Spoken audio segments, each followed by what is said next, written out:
दहशतगर्दी की नई लहर, फितना अल खवारिज के इस्लामाबाद और वाना पर वार। G11 कचहरी के बाहर खुदकुश धमाका, 12 अफराद शहीद, 36 से जायद जख्मी। मुतादिद की हालत तशवीशनाक, धमाके के बायस गाड़ी में आग लग गई। इत्तला मिलते ही पुलिस और कानून नाफिज करने वाले इदारों का इलाके का घेराव। धमाके के वक्त मुकदमा की पैरवी के लिए आए लोगों की आमतरफ जारी थी। राहगीर, वकला और साइलिन साथ में आए। धमाके में 7 पुलिस एहलकार जख्मी, अस्पताल में जख्मियों की तिब्बी इमदाद। पुलिस के मुताबिक धमाका खुदकुश था। जय वकुआ से मुबैना खुदकुश हमलावर का सर भी मिल गया। कचहरी धमाके के बाद पिम्स में इमरजेंसी नाफिज कर दी गई।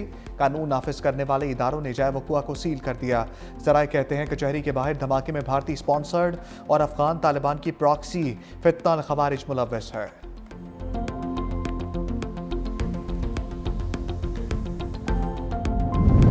इस्लामाबाद खुदकुश हमले पर तहकीकाती इदारों की इब्तदाई रिपोर्ट तैयार।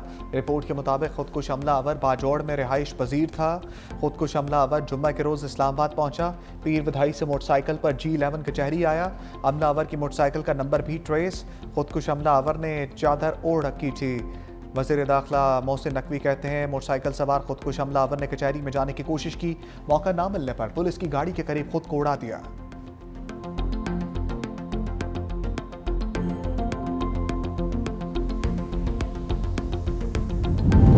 एडवोकेट सुप्रीम कोर्ट बनने वाला वकील भी खुदकुश हमले में शहीद। वकील जुबैर असलम ने अदालत उस्मा का वकील बनने की खुशी में मिठाई भी तकसीम की। कचहरी से रवाना होते हुए खुदकुश हमले का निशाना बन गया।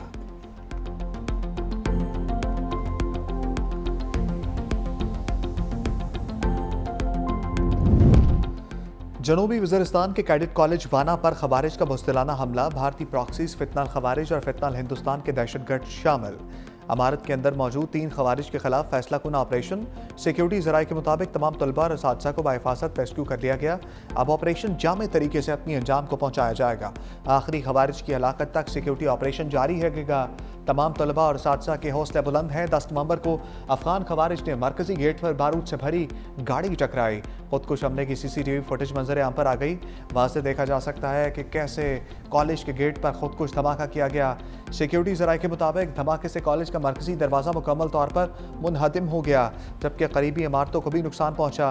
पाक फौज के जवानों ने बहादुरी से कार्रवाई करते 2 खवारिज को मौका पर ही अंजाम तक पहुंचाया। पर एक खुदकुश हमला हुआ है और वो हमला अब आप देख सकते हैं कि जितना यहाँ पे नुकसान हुआ है उसमें अभी तक 12 लोग जो हैं वो शहीद हो चुके हैं और 27 के करीब ज़ख्मी हैं।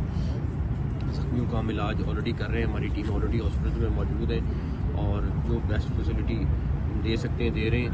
और प्राइम मिनिस्टर खुद भी अभी हॉस्पिटल वालों से वो भी बात कर रहे थे और उनको कह रहे थे कि जो लोग ज़ख्मी हैं उनका जितना हम इलाज करा सकते हैं कराएँ।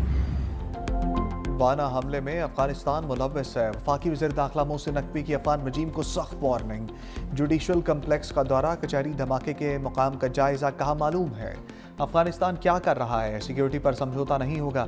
अफगान तालिबान को पाकिस्तान में दहशतगर्दी रोकना होगी, वरना खुद दहशतगर्दों का बंदोबस्त करेंगे। हमले में जो मुलव्वस हुआ चाहे दूसरे शहर का हो, कोई माफ़ी नहीं।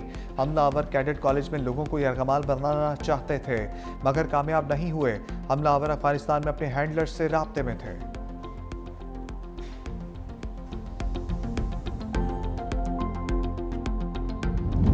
इस्लामाबाद खुदकुश धमाके में भारत और अफगान गठजोड़ बेनकाब। ज़राए के मुताबिक इस्लामाबाद धमाका दोपहर 12:45 पर हुआ।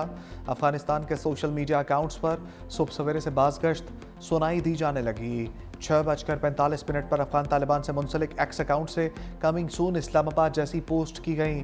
अफगान मिलिट्री परेड के मौका पर भी पाकिस्तान मुखालिफ बातें की गई। वाज़ेह सबूत है कि अफगान तालिबान रजीम अपनी हरकतों से बाज नहीं आई।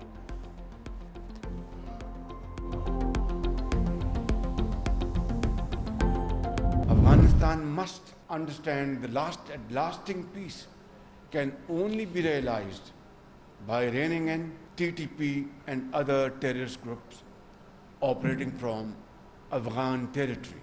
Last month, from the Afghan side, our response was firm and decisive, teaching an unforgettable lesson to those who attacked Pakistan.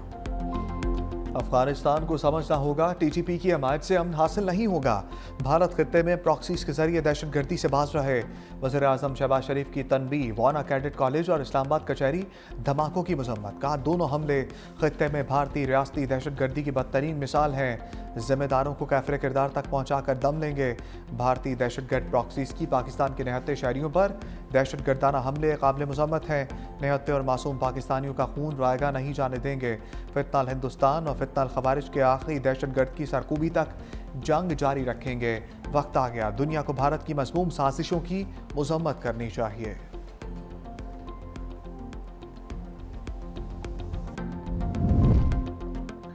दो बड़ों की बैठक, सदर आसिफ अली जरदारी से वज़ीर आज़म शहबाज शरीफ की मुलाकात। Chairman Peoples Party Bilawal Bhutto भी शरीक।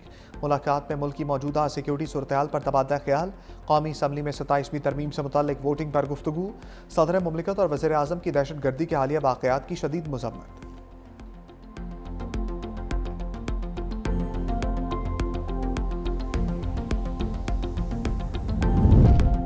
इस्लामाबाद कचहरी में धमाका, वेकअप कॉल है। वज़ीर दिफा ख्वाजा आसिफ की एक्स पर पोस्ट, कहते हैं दहशतगर्दी के खिलाफ जंग पूरे पाकिस्तान की जंग है। इस्लामाबाद तक इस जंग को लाना काबुल की तरफ से एक पैगाम है। काबुल के हुक्मरान इस दहशतगर्दी को रोक सकते हैं। पाकिस्तान दहशतगर्दी का भरपूर जवाब देने की कुव्वत रखता है। वज़ीर इत्तलात अताउल्लाह तारड़ कहते हैं दहशतगर्दी के खात्मे तक चैन से नहीं बैठेंगे। भारत और अफगानिस्तान को पाकिस्तान की तरक्की हजम नहीं हो रही। दहशतगर्दी से पाकिस्तानी कौम दबने वाली नहीं। वज़ीर दाखिला सिंध ज़ियाउल हसन ने कहा खुदकुश हमलावरों और दहशतगर्दों का कोई मजहब नहीं, ये सिर्फ और सिर्फ इंसानियत के दुश्मन है।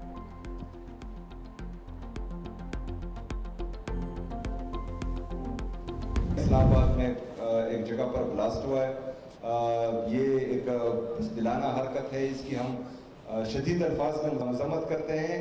और इस तरह जो है कल हमारे वाना में भी एक कैडेट कॉलेज पर अटैक हुआ था, उसकी भी हम मजम्मत करते हैं। और इन चीज़ों से जो है हम डरने वाले नहीं है। इंशाल्लाह पूरे पाकिस्तान में और खुसूसी तौर पर खैबर पख्तूनख्वा में अमन लेकर आएंगे इंशाल्लाह। वज़ीर आला खैबर पख्तूनख्वा सोहेल अफरीदी की इस्लामाबाद और वाना में दहशतगर्द हमलों की मजम्मत। कहा मासूम तलबा और शहरियों को निशाना बनाना इंतहाई बुज़दिलाना और अफसोसनाक इक़दाम है। ऐसे हमले हमारे हौसले पस्त नहीं कर सकते। सूबे से दहशतगर्दी के मुकम्मल खात्मे और क़याम अमन के लिए पुरअज़म है। खैबर पख्तूनख्वा में तमाम सियासी, मजहबी और कबायली अमायदीन पर मुश्तमिल अमन जरगा मुनक्किद किया जा रहा है।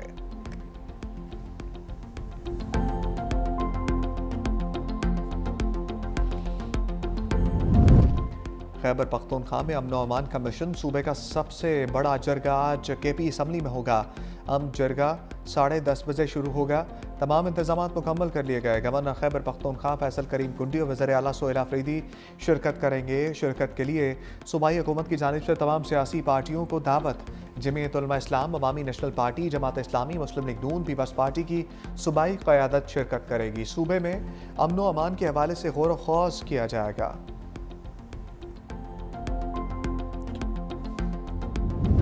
वो मुशावरत से ही होनी चाहिए और हमेशा आइन में तरमीम जो है वो लार्जर कंसेंसस डेवलप करके की जाती है। एक इंडिपेंडेंट आइनी अदालत के क़याम का अलग से, तो उस तजवीज़ पे सारों की राय ली गई। सब रहनुमाओं से गाहे बगाहे इंगेज किया और फाइनली सर ये कंसेंसस हुआ कि फेडरल कॉन्स्टिट्यूशन कोर्ट जो है वो कायम कर दी जाए।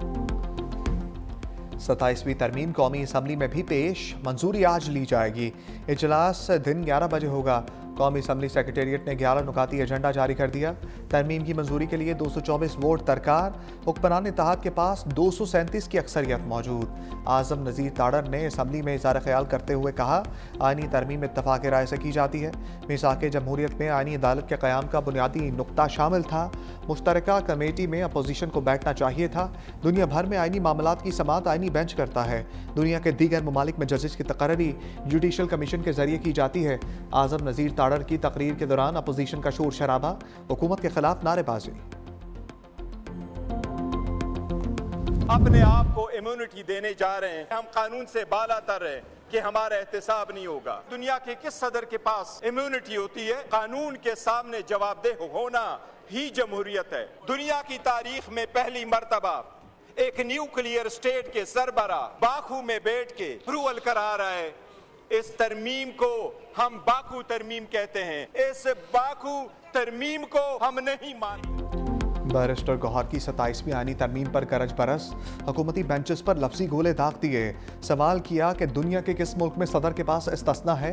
कानून के सामने जवाबदेह होना ही जमहूरियत है। आज जमहूरियत के लिए सोग का दिन है। हम इस तरमीम को तस्लीम नहीं करते। सरबराह बाहर बैठकर तरमीम करा रहे हैं। ऐसी तरमीम करा के एहतसाब से खुद को इस्तिस्ना लिया जा रहा है।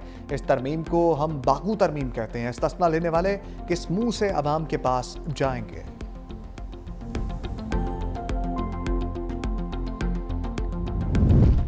शाजिया मलिका 27वीं तरमीम को बाकू तरमीम कहने पर जवाबी एक्शन। कहा, आपने बाकू तरमीम की बात की। बाकू हमारा दोस्त मुल्क है। इस्तिस्ना दीगर ममालिक में भी सदूर को हासिल है।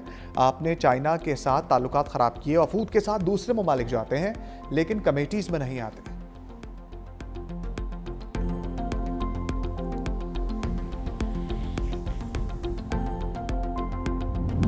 इस्लामाबाद के तमाम मदरसे नाजायज़ ज़मीन पर बने हैं। CIA ने निसाब बना लिया।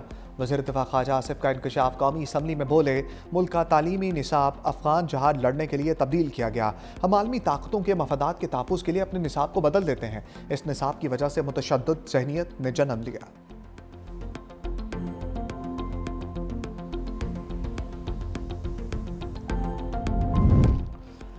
सेनेट इजलास की तारीख में तब्दीली। ऐवान बाला का इजलास कल के बजाय आज होगा। चेयरमैन सेनेट ने इजलास 13 नवंबर तक मुलतवी किया था।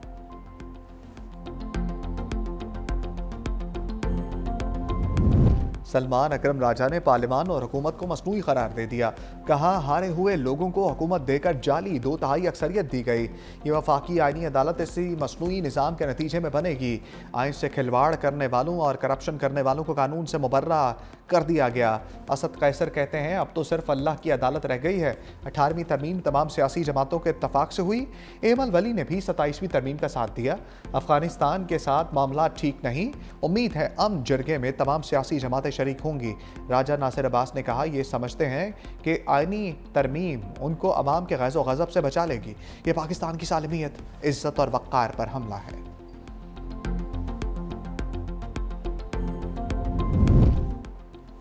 जस्टिस अतर मेलुल्ला ने अदलिया के किरदार पर सख्त सवालात उठा दिए। सुप्रीम कोर्ट के सीनियर जज का चीफ जस्टिस पाकिस्तान को खत लिखा। सुप्रीम कोर्ट अक्सर ताकतवर के साथ खड़ी रही, अवाम के साथ नहीं। जुल्फ़िकार अली भुट्टो की अदालती फांसी अदलिया का नाकाबिले माफ़ी जुर्म था। बेनज़ीर भुट्टो, नवाज शरीफ और मरियम नवाज के खिलाफ कार्रवाइयाँ भी इसी सिलसिले की कड़ियाँ हैं। खत में कहा गया, इस्लामाबाद हाई कोर्ट को अवामी एतमाद हासिल करने पर निशाना बनाया गया और बहादुर जजेस के एतराफ़ात सुप्रीम कोर्ट के ज़मीन पर बोझ बन चुके हैं।